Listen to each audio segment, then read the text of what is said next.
அன்பான சிம்மராசி நேயர்களே,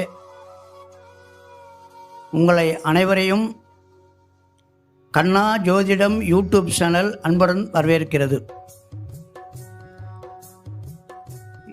உங்கள் அனைவருக்கும் இனிய தமிழ் புத்தாண்டு வாழ்த்துக்கள்.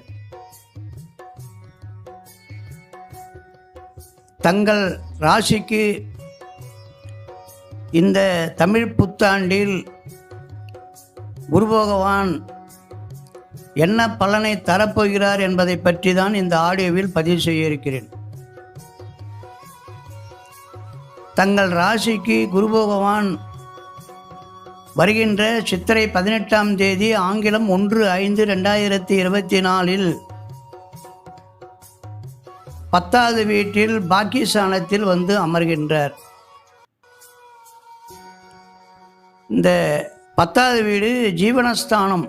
ஒரு மனிதனுடைய ஜாதகத்தில் 10வது வீடு 10வது வீட்டுக்கு அதிபதி வலுப்பெற்றால் அந்த குழந்தைங்க, அந்த ஜாதகக்காரங்க வறுமையில் வாட மாட்டாங்க.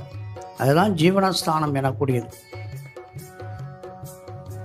ஜீவனஸ்தானாதிபதி வலுவாக இருந்து ஜீவனஸ்தானத்தில் சுபகிரகங்கள் அமர்ந்து இருந்தால் அல்லது சுபகிரகங்கள் பார்க்கப்பட்டாலோ அவர்களுக்கு சொந்த தொழில், அரசு துறை உத்தியோகம் அனைத்தும் மிகவும் சிறப்பாக இருக்கும். ஆனால் 10ல் குரு வருகின்ற பொழுது சற்று பலம் குறைகிற காலம், தொழில் பாதிப்பு அடைகின்ற காலம், வருமானம் குறைகின்ற காலம், லாபங்கள் ஈட்ட முடியாத, தொழில் நடத்த முடியாத ஒரு சிக்கலை சந்திக்கிற காலம். வங்கியில் இருக்கிறவங்களுக்கு அதிகமான ப்ரெஷர் இருக்கும். அவசியம் என்னை பாருங்க அப்படின்னு வங்கி மேலாளர்கிட்ட இருந்து தொடர்ந்து உங்களுக்கு ஃபோன் கால் வந்துக்கிட்டே இருக்கும். தொழில் மாற்றம் அடையும். இருக்கிற தொழிலை விட்டுட்டு வேற தொழிலுக்கு போகலாமா அப்படின்ற எண்ணம் வரும். தொழில் செய்கின்ற இடம் மாறும். இந்த இடத்த வந்ததுலேருந்து நமக்கு லாபம் இல்லைப்பா, தொழிலை மாற்றிடலாம், இடத்த மாற்றிடலாம் அப்படின்ற ஒரு நிலைமை ஏற்படும். வருமானங்கள், வரவேண்டிய வருமானங்கள்லாம் குறைந்து விரயம் 4 மடங்கு அதிகரிக்கும். கடன் சுமை அதிகரிக்கிறதுக்கு வாய்ப்புண்டு. இந்த அரசியல் வாழ்வில் இருப்பவங்கெல்லாம் கொஞ்சம் ஜாகிரதையா இருக்கணும். பதவியிலிருந்து இறக்குற காலம். யாராவது உங்களை பற்றி கம்ப்ளைண்ட் பண்ணிக்கிட்டே இருப்பாங்க. டீப்ரமோட்டட் அப்படின்ற நேரம். அரசியல் வாழ்க்கையில் இருக்கிறவங்க ரொம்ப ரொம்ப கவனமாக இருக்கணும். உங்களுடைய வெற்றி வாய்ப்பு குறைவதற்குண்டான வாய்ப்பு நிறைய இருக்கு. கவனமாக நீங்கள் அந்த துறையை கையாளணும். வண்டி வாகன தொழில் செய்பவர்கள், ஏஜென்சிகள், ஆட்டோமொபைல்ஸ் வைத்திருப்பவர்கள், ஆட்டோ ஃபைனான்ஸ் செய்பவர்கள்லாம் ரொம்ப கவனமாக செய்யுங்க. உங்களுக்கு வர வேண்டிய டியூ வராது. கடன் சுமை கொஞ்சம் அவங்க கிட்ட நெருக்கடி, ரொம்ப நெருக்கடி பண்ணீங்கன்னா உங்களுடைய தொழில் பாதிக்கும். கொஞ்சம் இந்த 1 ஆண்டு காலம் கொஞ்சம் விட்டு பிடிங்க. சென்ற ஆண்டு ஒழுங்காக நமக்கு பாக்கி தவறாமல் கொடுத்தவங்களாம் இந்த ஆண்டு கொஞ்சம் நம்மளை ரெக்வஸ்ட் பண்ணுவாங்க. அதிகமான முதலீடு போடாதீங்க, அதிகமான கடன் கொடுக்காதீங்க, அதிகமாக கடன் வாங்காதீங்க. இதை 3 வச்சுக்கோங்க. ரொம்ப பாரத்தை சுமந்துக்கிட்டீங்கன்னா அது ரொம்ப வலியை கொடுக்கும். சொத்தை விற்று கடன் கொடுக்கலாமா, சொத்தை வச்சு கடன் கொடுக்கலாமா அப்படின்ற நிலைமையெல்லாம் ஏற்படும். நம்ம உழைச்சி நம்ம பொருளை எடுக்க முடியாது.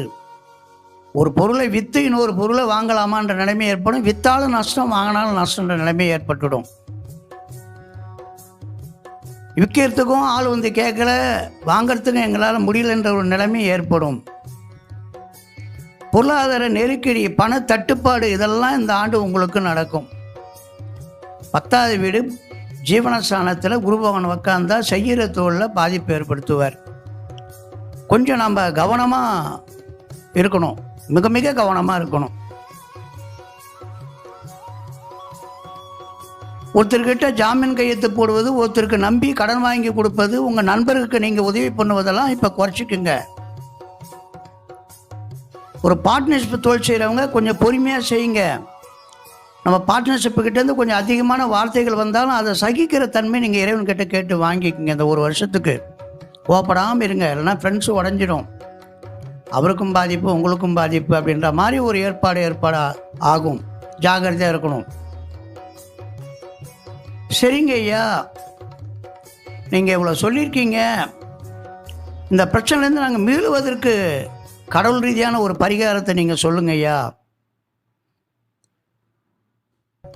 அவசியம் நீங்கள் இந்த ஆண்டு குலதெய்வ வழிபாட்டுக்கு கண்டிப்பாக போயிட்டு வாங்க.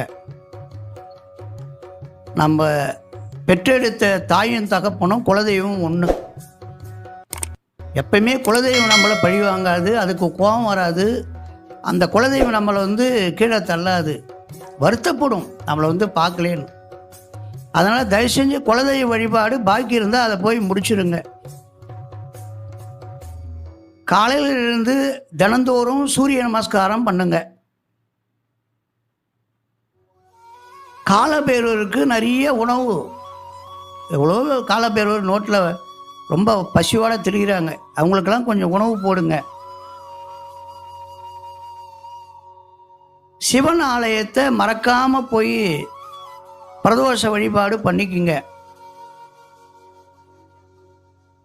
கண்டிப்பாக ஒரு முறை நீங்கள் ஆடுதுறை சென்று சுக்கிரவனுக்கு மோட்சம் கொடுத்த அந்த சிவன் ஆலயத்தை வழிபாடு பண்ணிட்டு வாங்க.